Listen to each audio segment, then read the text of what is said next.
Through the years, McCain became actively involved in public health education to share this message. Staff crossed over the bridge from McCain to dispel old myths and fears about leprosy, to teach people to recognise the early signs, and to reduce social stigma. By the 1970s, they were sharing information in schools, at fairs, and even on television. This was the period when the World Health Organization began to promote integration and rehabilitation for leprosy patients. Building on its earlier effort towards decentralized care, McCain set up 5 additional clinics in the town and countryside. These enabled leprosy patients to access outpatient care alongside general dermatology patients. The McCain Mobile Health Team visited all the former leprosy villages to provide healthcare supervision. The agricultural team helped rural patients improve their farming practices and establish buffalo and cattle banks, and gave them small interest loans. McCain staff had another challenge. How could they empower the hundreds of residents at the centre to return to their former homes? There were many barriers to overcome. One major obstacle was stigma. Patients were reluctant to move away from McCain because they had suffered stigma before and knew they would suffer it again. McCain implemented several strategies in this regard. Social workers visited families and communities to promote understanding and to help overcome the problems of stigma. Many patients underwent reconstructive surgery to restore function or cosmetic surgery to remove telltale stigmatizing signs of leprosy. Yet another form of stigma to be tackled was economic in nature. The fact that leprosy patients were viewed as a financial burden on their family. McCain had addressed this issue from the beginning, employing a holistic approach to rehabilitation, equipping patients with vocational skills that would provide a sustainable livelihood, helping patients gain a sense of dignity and self-esteem. With a great deal of effort, most of the many hundreds of patients in the colony were rehabilitated by 1985. But what about those who had no family or home to return to? McCain built its final 2 resettlement villages to provide homes and livelihoods for those able to work. One of these villages was called Canaan, built upon the dry earth between a river and a main roadway. McCain irrigated the land and helped patients start homes, gardens, and later orchards. After 10 years, the settlers gained ownership of their own land. Mr. Jamnian Rakwong was one of them. Forced to leave school and home after contracting leprosy at the age of 8, Jamnian suffered rejection and great hardships before he was finally able to receive treatment from a missionary clinic. McCain encouraged him to join the new Canaan adventure. Jamnian gradually established his home and surrounding gardens. Determined to make a good future for his wife and young children, he eagerly learned all he could about organic farming techniques and experimented on his land. Today, his extensive farm, with orchards, flower and vegetable gardens, fish ponds, and beehives, displays a lush example of natural farming.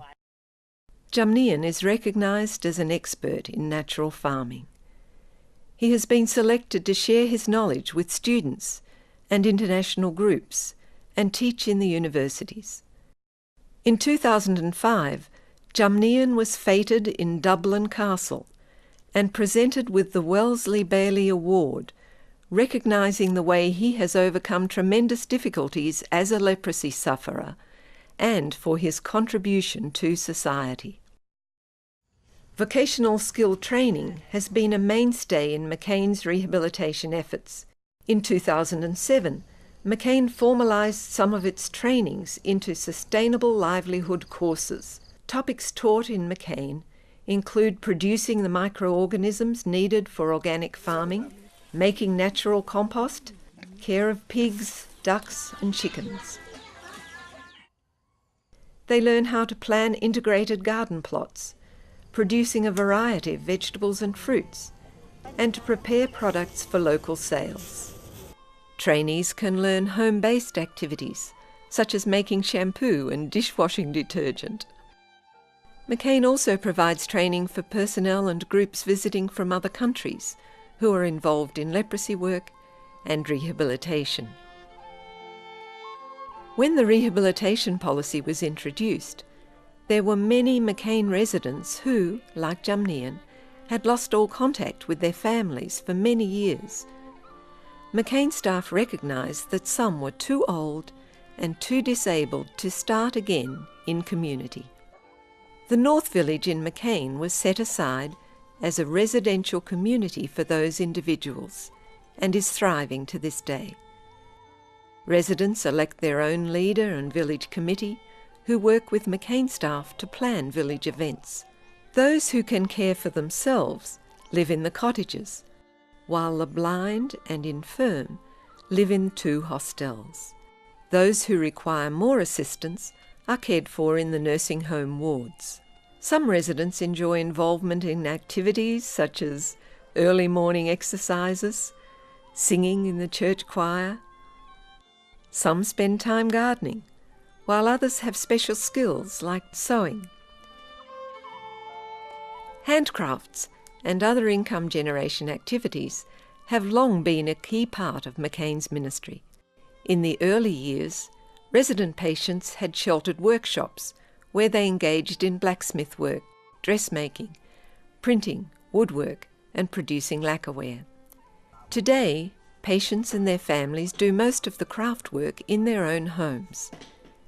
Many patients have found a new sense of worth through the production of beautiful crafts, and they receive a fair price for their work. Any profit margin from sales helps McCain support its own charity work amongst the many marginalised and poor patients seeking help. Rabiep was just a child when she came to McCain. She lived in the children's dormitory and attended school. She needed leprosy treatment, plastic and reconstructive surgery, and deep inner healing. Rabiep trained in handcrafts and became skilled in embroidery. Hands that were once useless now produce beautiful work. Today Rabiep works in the McCain Handcraft Workshop, making designs, teaching cross-stitch to patients, and sending cloth, patterns, and payment out to those producing cards in their own villages. Rabiep first met her husband, Dee, when they were both in training. Dee trained in shoemaking and is now a key member of McCain's prosthetics and orthotics team. He is an example of a former patient who was offered full-time employment by McCain, as were many who had served for a long period in important roles. His own experience makes him an empathetic listener, keen to protect insensitive feet prone to damage. In addition to making protective footwear and insoles, his department also produces artificial limbs and leg, back and neck braces. These aids have benefited more than leprosy patients alone, as McCain has reached out to others in need also. In the 1980s, McCain staff reviewed the national leprosy situation and the needs of the general community. They found that Thailand was seeing a great decrease in the number of new leprosy cases. Yet thousands of leprosy patients from the past still needed assistance to live productive lives. In addition, McCain staff found that physically disabled people often lacked adequate support and required the same type of rehabilitation services as leprosy patients. McCain determined to become an extended general rehabilitation facility, integrating leprosy and disabled patients. McCain planned a purpose-built new rehabilitation hospital building to upgrade facilities for its integrated services. Opened in 1994, this facility includes large airy therapy rooms, a communicating orthotics and prosthetics department, and 2 wings of wards. Providing wheelchairs to those who needed them was another service McCain commenced in the 1980s, since self-propelled wheelchairs were unavailable in Thailand at that time. An on-site wheelchair-making workshop began producing custom-made chairs from locally available materials. In conjunction with an international technical project, McCain developed a push-pull tricycle for road use, which has proven popular and practical. McCain even produced a racing wheelchair model, which won 2 marathons. Branching out again in the 1990s, McCain initiated community-based rehabilitation in various districts, working with the local health officers to establish programs with the disabled. They trained local volunteers to help with exercises and to facilitate disabled people's greater mobility and integration into the community.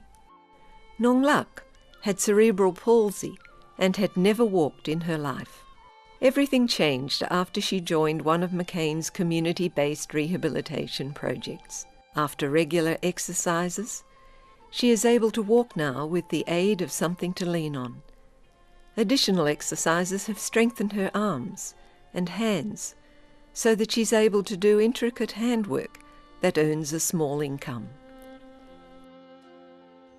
Approaching its 100th year and reaffirming its strong Christian motivation for community service, McCain reaffirmed its goal to minister to the needs of those afflicted by leprosy and physical disability, as well as the elderly. Aged care has become a significant need in Thai society as the proportion of elderly in the population increases. The traditional family compound style of living has disappeared, leaving many older people without their extended family to lean on.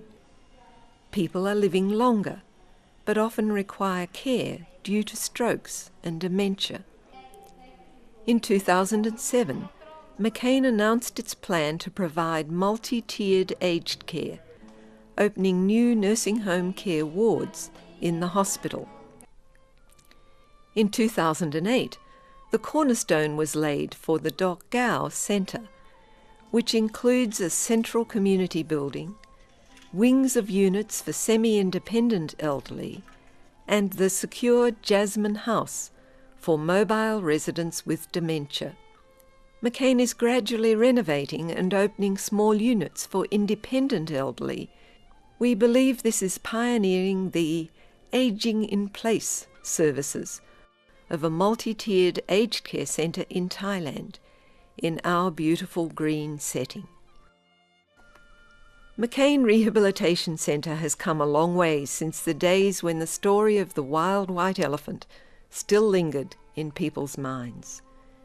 Since the times when people dreaded leprosy so strongly that McCain was a colony cut off from the outside world. McCain has been recognised for its exemplary service to the most marginalised in society in different eras, and owes a debt of gratitude to all the unnamed individuals who made this possible by their hard work and faithful support over the years. Although founded on an island, McCain continues to build bridges, sharing love, healing and hope with those in need, as the ancient banyans and regal rain trees spread out their arms over McCain, bringing shade and beauty to this once desolate spot. So God, in all his grandeur, works through the hands and hearts of those who live and labour in the shadow of his wing, blessing them with healing and wholeness.